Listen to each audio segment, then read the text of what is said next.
Fa maneno tsika pasteur ny tokony hanao culte rehefa ascension.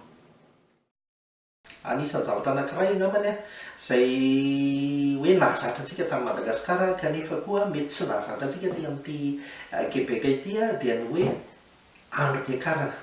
Ny andro-piakarana dia tokony ho fantatsika raha fitinina fononja ihany dia ilay 70 andro mbola nijanonan'i Jesosy Kristy fony izy nitsangana tamin'ny maty nandresy ny fahafatesana, izany hoe ny 70 andro ao aorianan'ny nitsanganan'i Jesosy Kristy dia lasa niakatra ny an-danitra izy ary dia afaka 10 andro ao aorianany indray dia nandatsaka ny fanahiny izy, izay ilay antsoina hoe Pentecoste arak'izany.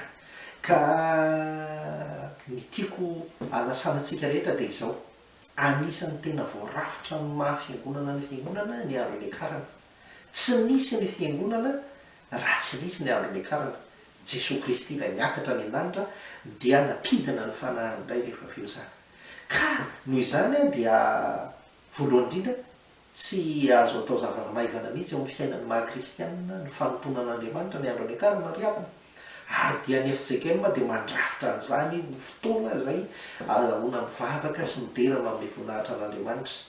Ka fantatsika tsara izany andro-niakarana izany fa dia ezaka isika amin'ity hanatanteraka izany ao anatin'ny fotoana izay misy an'izany ny alakamisy moa izany izy io dia fantatsika ary mba miangavy ianao andinika sy hijery tsara ny fandaharam-potoana ny FJKM Québec ao amin'ny tranohalany mahakasika an'izay fandaharam-potoana ny andro-niakarana izay iainantsika, izay fa tena zava-dehibe amintsika tokoa ny fanatanterahana izany andro-niakarana amin'ny alakamisy 10 volana May izao izany. Tonga-dehibe ny andro-niakarana, tongava mivavaka ary tongava mametraka ny fiainanao eo am-pelantanan'ny tompo mba azahoanao tokoa mampiakatra izany fiainanao izany. Raha izay ny azo ilazana azy mba hanana fifaliana.